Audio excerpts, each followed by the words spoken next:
Bueno, en este segmento o en este tiempo que nos corresponde ver con mis compañeros, vamos a estar viendo las funciones del liderazgo a través de los medios estructurales. Es un liderazgo cristiano que se empodera a otros para dar una misión clara.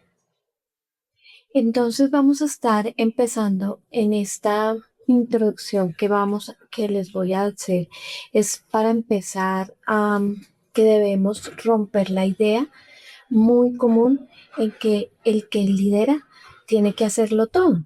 Y no es así. En realidad el liderazgo más maduro no absorbe a las personas, no, lo que hace es equiparlos para que el verdadero líder cristiano se centralice en la obra en sí mismo, sino como de lo que se forma, de lo que se delega, de lo que se activa a otros para cumplir la misión. Este segmento nos va a demostrar cómo el liderazgo cristiano sano distribuye responsabilidades, empodera a cada miembro en el cuerpo de Cristo. Pues para empezar, vamos a romper esa idea común, que el liderar es hacerlo todo. En realidad, el liderazgo maduro no absorbe a las personas, los equipa. El verdadero líder cristiano no busca concentrar responsabilidades, sino preparar para que otros cumplan su llamado, el propósito al ministerio. Esta es la base fundamental que exploraremos a lo largo de todo este tiempo de la presentación sobre las funciones del liderazgo a través de medios estructurales. Entonces, ¿qué vamos a hacer? Yo les voy a dar un enfoque y vamos a estarlo leyendo. Entonces, empoderar a los laicos.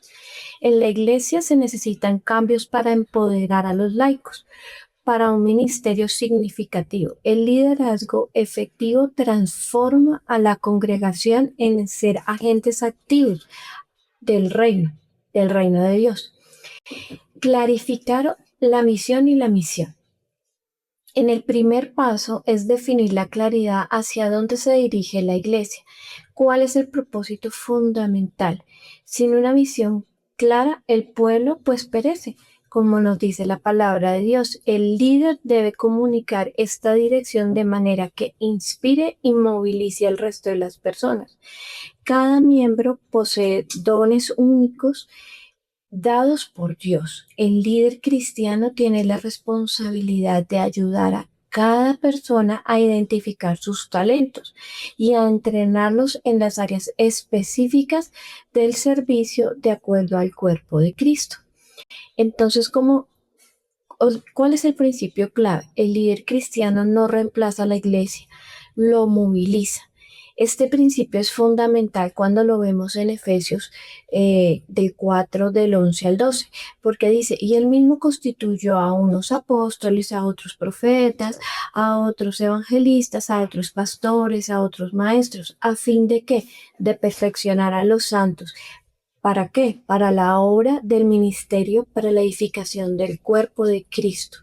El liderazgo bíblico no crea una dependencia, sino una capacidad de lo que es el propósito divino en el ministerio.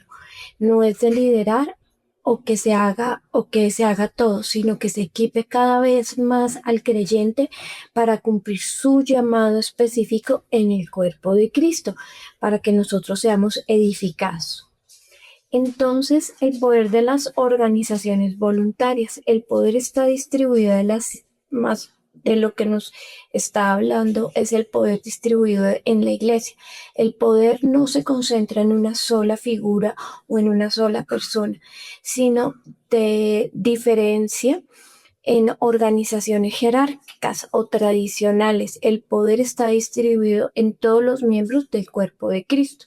Más allá de una autoridad formal, los líderes cristianos no avanzan únicamente por su posición o por el título.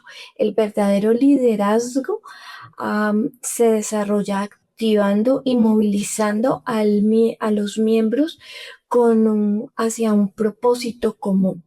El líder como facilitador, el líder efectivo. El líder efectivo no impone su voluntad sobre otros. en cambio, convoca a las personas, encausa talentos, articula esfuerzos del grupo hacia la misión compartida. Entonces, ¿qué nos dice el autor que estábamos leyendo, Covey? Entonces, uno es el conocimiento, saber hacer y por qué hacerlo. El líder comparte la información clara sobre la visión y los objetivos del ministerio. Dos, la técnica, saber cómo hacerlo y capacitar a las personas con habilidades necesarias para cumplir el rol en el servicio. Tres, el deseo de querer hacerlo, movilizar el corazón de las personas conectando a su servicio con un propósito significativo. Y cuatro, la oportunidad, poderlo hacer, poderlo hacer y crear espacios reales donde las personas puedan ejercer los dones y servir activamente. Entonces, ¿cómo empoderar y no abandonar? Delegar no significa soltar sin acompañar. El empoderamiento serio tiene una estructura y una responsabilidad compartida. Entonces, los resultados deseados. ¿Qué necesitamos? Definir claramente de lo que se espera lograr en cada tarea o responsabilidad delegada. Vamos a tener una guía para establecer parámetros, principios, límites que orienten el trabajo microgestionador a cada paso. Recursos, proveer herramientas y tiempo y apoyo necesarios para cumplir la tarea con excelencia. Una evaluación, es tan importante evaluar lo que hemos hecho para acordar así cómo revisar el progreso y el resultado obtenido. Y pues la consecuencia, clarificar lo que sucede según el cumplimiento tanto positivo como de las áreas de mejora. Pues según nuestro autor Covey, estos son los 5 convenios claros que transforman la delegación en el verdadero empoderamiento estructurado.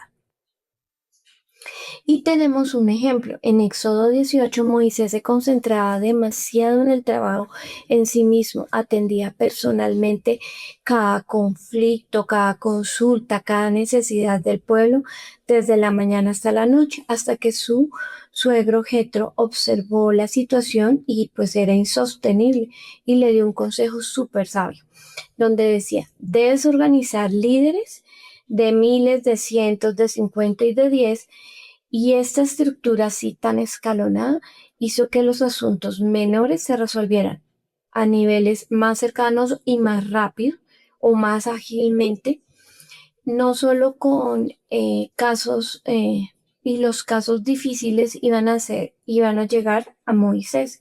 Esta estructura protege muchísimo la misión y cuida al líder. Importante decirlo, eh, estas personas que Moisés escogió tenían el mismo espíritu que él. Entonces yo aquí en la siguiente diapositiva les estoy diciendo cómo, cómo era la estructura entre miles, de cientos y de 50 y de 10. Entonces un líder de 10 era responsable de un grupo mucho más pequeño, básico y cercano, que atiende las necesidades cotidianas y el cuidado personal. Entonces eso nos libera bastante al líder. Un líder de 50 supervisa varios grupos y coordina y apoya a líderes de grupos más pequeños bajo su cargo.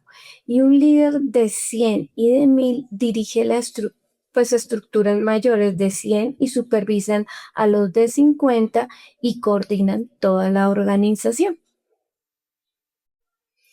Entonces, este propósito de estructura resuelve los asuntos de qué manera, de la forma más cercana. Entonces, el primer beneficiado era la estructura escalonada que nos permite atender las necesidades de manera inmediata y personal. Los líderes y los niveles más cercanos conocen mejor las situaciones individuales que pueden responder con agilidad y empatía. Escalonar los casos difíciles. Entonces ya esos asuntos que no se resolvía en la parte de nivel baja, iba liberando al líder principal para enfocar a decisiones más estratégicas. y los casos verdaderamente que requieren pues esa intervención para proteger tanto la misión como al líder. ¿Qué hace? ¿Qué beneficios tiene? Una atención más rápida, más personalizada, una mejor distribución de cargas de trabajo, mayor eficiencia, resolución de problemas, protección del líder contra el agotamiento y desarrollo de nuevos líderes en cada nivel. Entonces, esa enseñanza de 10 hace básicamente, eh, hace que el nivel más básico sea más cercano. No todo debe llegar al líder principal y los responsables intermediarios son esenciales, sano distribuyendo una carga de responsables intermedios, capacitándolos. Esto permite que la atención personalizada sea una respuesta mucho más rápida y un cuidado genuino que fortalece a toda la comunidad de la fe. Entonces, esta idea central, Moisés no dejó de ser el líder, dejó de centralizarlo todo y una transformación y trajo múltiples beneficios para el pueblo. Entonces son los problemas, ya eso ya lo hemos hablado, mejor justicia que recibía la adecuada con responsables capacitados para decidir con sabiduría, menos desgaste del líder principal en decisiones eh, que hace que esas decisiones más importantes y más complejas pues se tomen con mejor capacidad, mayor cuidado del pueblo, liderazgo distribuido no debilita la autoridad, sino fortalece y multiplica el alcance del cuidado pastoral. Y un principio clave que quería dejarles ahí es delegar con estructura protege tanto al líder como a quien le sirve. Eh, en la aplicación de del liderazgo cristiano, entonces los líderes, igual, tener líderes pequeños, coordinadores del área y pastores principales. ¿Cómo decirlo en una exposición como esta? Entonces tú dices, pues claro, en Éxodo 18 habla de líderes de miles, de cientos, de 50, de 10, que muestra una estructura escalonada y los asuntos menores se veían más cercanos. Y los difíciles llegaban a Moisés. Era un principio más claro. Era un liderazgo sabio, no centralizado, sino que se organizaba mejor para el cuidado del pueblo. Y esta estructura nos enseña que la delegación es efectiva y no es abandono, sino la organización inteligente protege tanto al líder como a quien le sirve.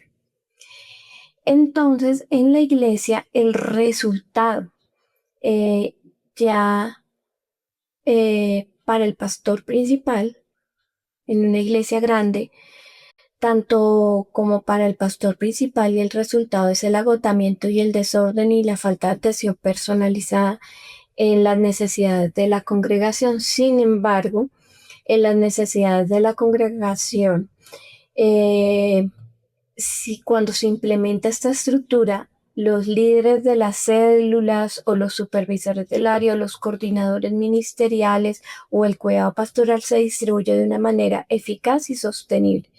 Cada nivel de liderazgo atiende la situación según la complejidad y permitiendo que el pastor principal se enfoque en una dirección más estratégica en casos que verdaderamente requieren su intervención directa. Ay, disculpen. Hay otro caso importante que habría que verlo, como nos lo habla en Hechos 6. Entonces, los apóstoles también enfrentaron una situación crítica con las viudas, con los helenistas. eh, la- Era la distribución diaria. En el lugar absorbente, pues se absorbía más el trabajo y la organización responsable y específica para esta tarea. Entonces, preservaron la justicia práctica al designar hombres llenos del Espíritu Santo, de sabiduría, que garantizaban que las viudas recibieran la atención equitativa y lo que necesitaran.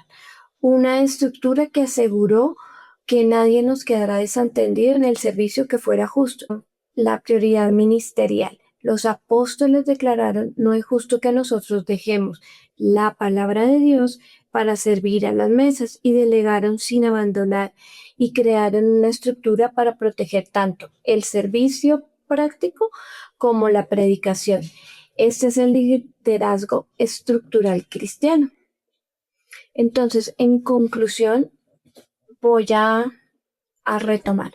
El liderazgo cristiano se fundamenta en 5 claves esenciales que transforma la iglesia. Entonces, uno, clarifica la visión y que guía a toda la comunidad de la fe. Dos, distribuye, se descubren dones y se identifican talentos que Dios ha depositado en cada miembro según el servicio, se capacita personas, se entrena el equipo, se delega con responsabilidad y se organiza equipos para la obra del reino. El líder cristiano no se centraliza, moviliza, empodera a otros para cumplir mi misión. Y creo que esa es como la frase eh, que yo dejaría. Un líder maduro no mide su éxito por cuánto se hace solo, sino por cuántos quedan capacitados para servir fielmente a Cristo. Muchas gracias. Continuamos hablando sobre la motivación, necesidad humana, reconocimiento, conflicto y reconciliación. El liderazgo cristiano motiva correctamente y maneja el conflicto redentoramente. Mostrar que el líder del reino de Dios debe entender que él mueve a las personas, pero también cómo trata los conflictos sin perder. Después de empoderar, la siguiente función que tiene todo líder es motivar correctamente. Mire, una iglesia puede tener estructura, puede tener programas, pero si no entiende a las personas, terminará agotando a su gente. Lee comienza su capítulo con una frase bien poderosa y la tenemos acá en pantalla. Las personas buscan más que ganancia, buscan un significado. ¿Sabes? Esa observación es muy poderosa para el ministerio. La gente no sirve bien por presiones únicamente, ni por costumbre, ni siquiera solo por recompensas externas. Sirve mejor cuando entiende que lo que hace tiene un valor delante de Dios y aporta a una causa mayor. Lee presenta a estos dos autores que tenemos acá en pantalla. Y estos autores le dan un aporte bien importante. Y de Herbert, él toma la diferencia entre los factores que producen insatisfacción y factores que producen realmente motivación. Señala cómo motivar el logro, el reconocimiento, el trabajo desafiante, el aumento de responsabilidad y el crecimiento y avance. Mira, esto nos ayuda a entender que la iglesia muchas veces fallamos. ¿Por qué? Porque queremos compromiso sin reconocimiento. Queremos servicio sin crecimiento. Queremos responsabilidad sin capacitación. También cuando habla de Matt, las personas pueden estar fuertemente motivadas por 3 necesidades básicas. Habla de logro, habla de poder, habla de aflicciones. Esto es muy útil para la función pastoral. No todas las personas responden de igual manera. Algunos se activan cuando ven metas claras a seguir. Otros cuando sienten que pueden influir para bien. Y otros cuando perciben relaciones sanas y que pertenecen a un lugar. Un líder cristiano sabio no trata a todos por igual. Ahora, encontramos a Covey complementando esto muy bien. Él señala que las personas necesitan estímulo, crecimiento, buen uso de su talento, información, creatividad, finalidad y significado. En otras palabras, la motivación profunda no nace solo de presiones externas, sino de saber que lo que hago importa y que estoy siendo tomado en serio como persona. Ahora bien, donde hay personas, hay conflicto. Y esto es especialmente cierto en las iglesias. porque ahí no solo trabajamos juntos, sino que además nos importa profundamente las cosas que hacemos para Dios. Lee reconoce que el conflicto es inevitable y dedica un capítulo completo a su manejo. El problema no es la existencia de conflicto, y eso tenemos que entenderlo, sino la forma con que lo tratamos. Nos encontramos con este cuadro que Luis toma idea de estos autores, de Fisher y de Uri, para representar los 4 pasos para resolver conflicto. Número 1, separar a las personas del problema. Número 2, enfocarse en intereses y no solo en posiciones. Evitar opciones de ganancia mutua. Y entender, usar criterios y objetivos. Mira, este marco es valioso porque impide que el conflicto se vuelva personal, emocional e improductivo. Pero lo más fuerte para la presentación cristiana está en la fórmula práctica de 5 pasos que Lee propone para conflictos cotidianos. Número 1, expresar con asertividad el problema. Número 2, reconocer la propia parte. Estar dispuesto a trabajar en la solución. Pensar en reconciliación. Recordar que el compromiso principal es ¿cuál? La causa de Cristo. Mira, ese último punto es decisivo.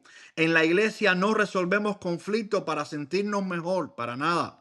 En la iglesia resolvemos conflictos para no desviarnos del propósito eterno que es el evangelio.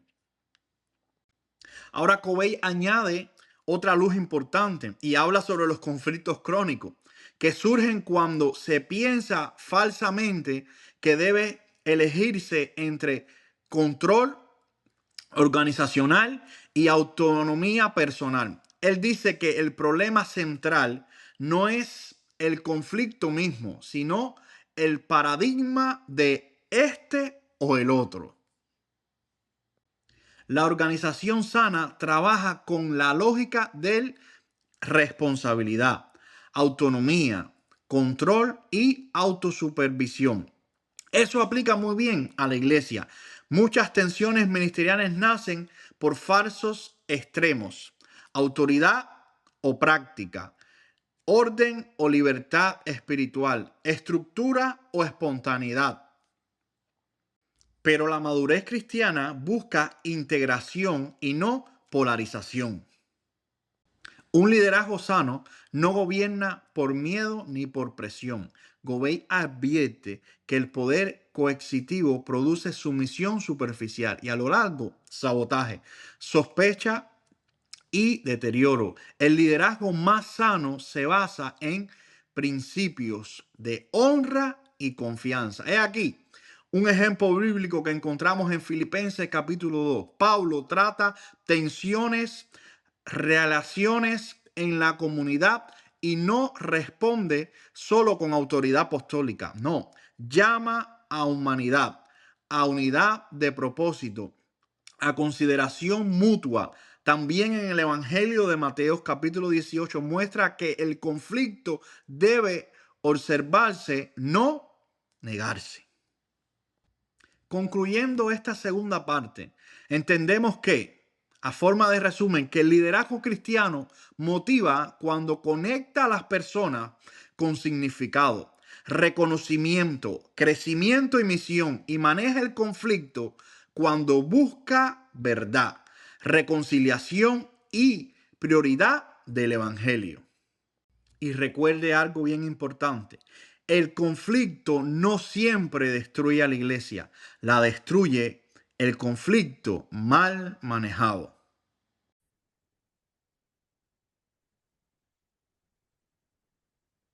Continuando, hermanos, con nuestra presentación de la clase número 11, vamos a hablar entonces ahora de el liderazgo cristiano organiza, coordina y estructura la misión. ¿Qué quiere decir esto? Tenemos que hablar un poco de algunos prejuicios que se tienen con respecto a la estructura y en este caso hablamos de una estructura eclesiástica. Puede ser una denominación, una forma casi empresarial. Entonces, hay una idea y un pensamiento de que estructurar la iglesia es secularizarla. Vemos como una contradicción entre lo espiritual y cierto orden que puede parecer mundano. Entonces se tiene esa idea de que debemos dejar fluir libre al Espíritu Santo y que Él nos diga qué hacer y lo haga siempre por nosotros. Una idea que por encima parece muy espiritual, pero debemos entender que la estructura no es lo opuesto al Espíritu. Una estructura sana es un medio en el que los dones del Espíritu simplemente van a funcionar en orden, en responsabilidad y guiados por un propósito. La estructura bien entendida a la luz de la palabra no obstaculiza ni impide la obra de Dios, por el contrario, la sirve. Vamos a ver varias propuestas que nos hacen los autores que hemos seguido a lo largo del curso. Esta estructura que plantea el autor Harris Lee, tomada de Peter Ruch, nos habla de las estructuras organizativas utilizadas por la Iglesia. Este es un esquema que se basa un poco en el desarrollo histórico del cristianismo, es muy interesante porque también lo he podido estudiar de otras fuentes, pero me voy a remitir a simplemente comentar la propuesta de Peter Ruch citada por Harris Lee. Un primer modelo es tradicional, que básicamente ¿qué nos indica? La iglesia está organizada para mantener la tradición. Bueno, definir esa tradición a veces es complejo porque, como decía un historiador, eh, Peter Burke, decía que tras de toda propuesta de retorno a la tradición se encuentra la semilla de la innovación. Pero entonces, ¿qué quiere decir esta tradición? Que la autoridad y la legitimidad reside en el líder. Un líder que está legitimado precisamente por esa misma tradición. Vemos denominaciones y antiguas iglesias que se afincan en ello.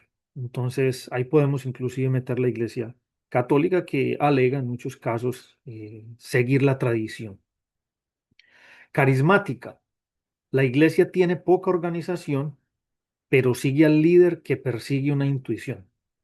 El modelo carismático de administración históricamente se ve especialmente en los siglos primero y segundo, donde es evidente que no había una organización eclesiástica sólida y era la época, digámoslo así, del movimiento de los carismas espirituales en su pleno esplendor. Pues estamos hablando de nada más ni menos que la plena época apostólica y subapostólica, donde los mismos apóstoles y los herederos inmediatos de la misión apostólica, pues siguieron empoderados por todas estas manifestaciones carismáticas que podemos leer en parte del Nuevo Testamento y en la literatura de los padres apostólicos. Pues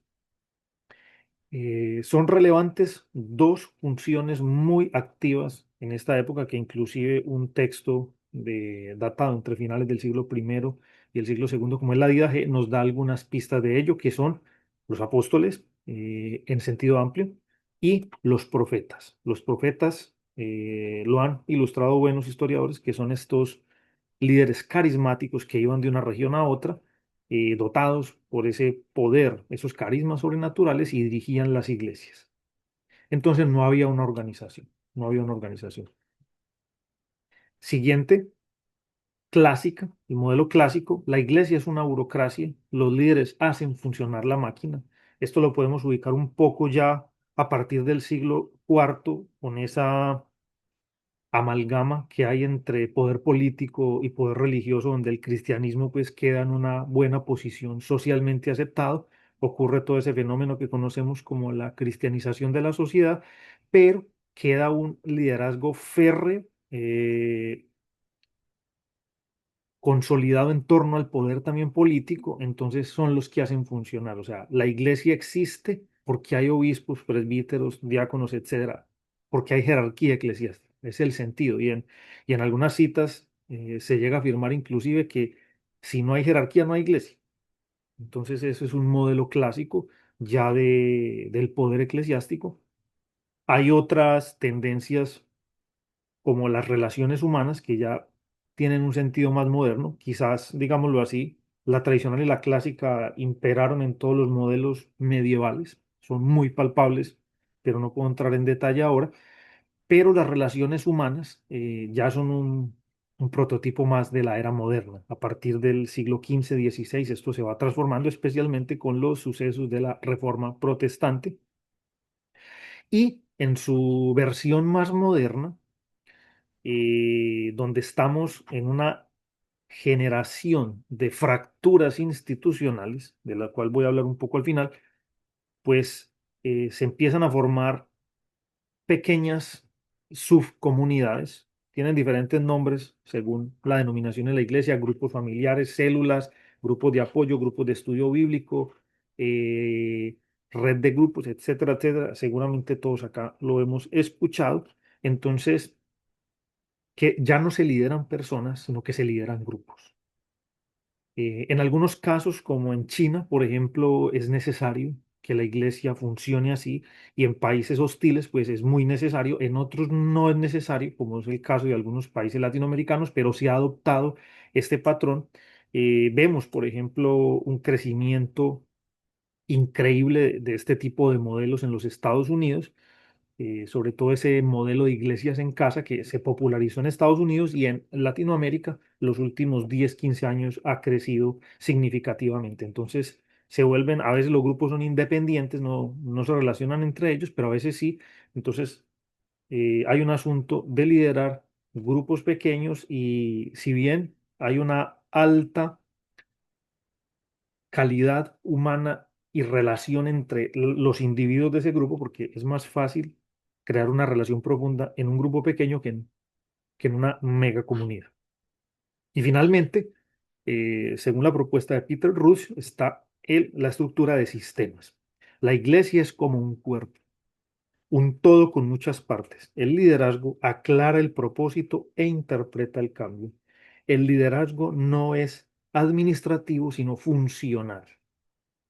Insiste el autor, en este caso Lee, de que es el modelo que más semejanza al patrón bíblico y a lo que nos explicó el apóstol Pablo con su famosa visión o teoría del cuerpo de Cristo, o teología del cuerpo de Cristo, ilustrada magistralmente allá en la primera carta de Corintios capítulo 12 y en Romanos capítulo 12 también, donde se ve que la iglesia, el cuerpo de Cristo, es un solo cuerpo, pero son muchas partes con diferentes funciones. No hay una más importante que otra. Entonces, en este caso, el liderazgo no está en una posición de superioridad, sino de conexión.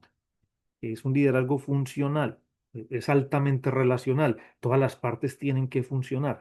En eso es como una superación de algunos modelos anteriores donde se predominó la función de un solo órgano, y casi que se dejó morir a los demás. Entonces, es un modelo bien vigente que Peter Ruch, y de la mano de Harry Lee, pues nos ilustra cómo debería volver a funcionar el cuerpo de Cristo.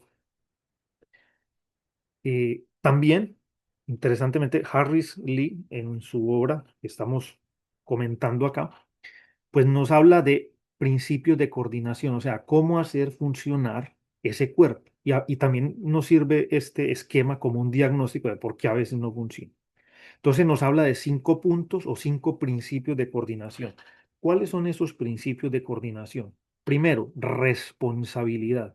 Como usted y yo como creyentes tenemos la convicción de que respondemos ante Dios, pues vamos a ser responsables con la misión delegada. Entonces vamos a responder primeramente ante Dios, segundo, ante los otros hermanos, ante el prójimo. O sea, no estamos haciendo una cosa irresponsablemente ahí porque nos tocó, porque nos dejaron. No, somos responsables. Primer principio de coordinación. Segundo, interdependencia. No hay un órgano más importante que otro. Todos dependemos. Yo dependo de que mi hermano, mi hermana funcione bien como miembro del cuerpo de Cristo, sea en la función que Dios lo puso, pero ese hermano, esa hermana también necesita que yo funcione bien. Eso quiere decir el principio de interdependencia. No puede funcionar solo. Y como me gusta decir a mí cuando expongo la visión orgánica del cuerpo de Cristo, es un cuerpo donde solo funciona un órgano, es un cadáver. Entonces es necesario que todos los órganos se levanten y funcionen. Y luego de eso, pues siguen unos elementos que también van conectados. Tercer principio de coordinación, equilibrio. Una iglesia pierde eficacia cuando solo se enfoca en un área y descuida las demás.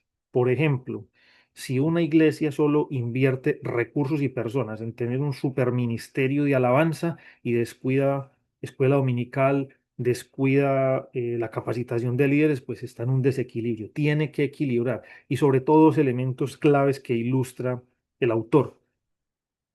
El equilibrio se ve cuando la iglesia se nutre hacia adentro, pero también trabaja hacia afuera. Ese es un sano equilibrio que debe tener toda iglesia, una planeación hacia adentro, crecimiento interno de sus miembros, crecimiento espiritual, crecimiento en hábitos espirituales, en vida espiritual, en santidad, pero también un crecimiento hacia la misión, hacia afuera, el compromiso con la comunidad, donde está impactando. Cuarto principio, comunicación. Debe haber un diálogo constante entre todas las funciones que se van desarrollando en la iglesia. Cada ministerio interno de una comunidad cristiana pues debe dialogar con los demás. No se debe tapar nada como que hay un problema en este ministerio, no manejémoslo aquí calladito, no, se debe estar en constante diálogo para buscar esta coordinación y funcionamiento del cuerpo de Cristo. Y principio de coordinación final, participación. Toda la comunidad cristiana debe participar de los objetivos y propósitos de la visión y misión de la comunidad cristiana. ¿Por qué? Porque en la medida que un miembro se siente parte activa de la visión y misión de su iglesia, pues se va a animar, va a ser alentado y también al ver que se usan bien los recursos, el tiempo de la comunidad, pues va a haber un proceso de retroalimentación donde este miembro se va a involucrar más, va a recibir, va a ser alimentado, va a crecer espiritualmente, pero también se va a sentir motivado a dar más. Estos, pues, son los principios de cómo podemos reivindicar esa función de cuerpo, organización de la iglesia y donde vemos claramente que esto no pelea con una visión espiritual de la iglesia. Es necesario entonces este orden para poder servirle mejor al Señor, ser bíblicos, que es una frase que a veces se usa hoy como una especie de fetiche publicitario, pero es que en ninguna parte de la palabra se fue ajeno a la organización. Ahí está el célebre versículo que siempre defendemos. Nuestro Dios es un Dios de orden. Y también, pues quedó ilustrado, al menos en una propuesta base, con lo que, insisto, la teología del cuerpo de Cristo, de, ilustrada por el apóstol Pablo en las citas ya mencionadas. Sí, hay un propósito de que el cuerpo se organice, está en la Biblia, no es ajeno a ella y no debemos demonizar esto. Sí, hay problemas, claro que sí, son muy palpables en muchas cosas, pero tenemos la herramienta en la palabra de Dios para corregirlos. Gracias a todos los hermanos por su atención. Dios les bendiga.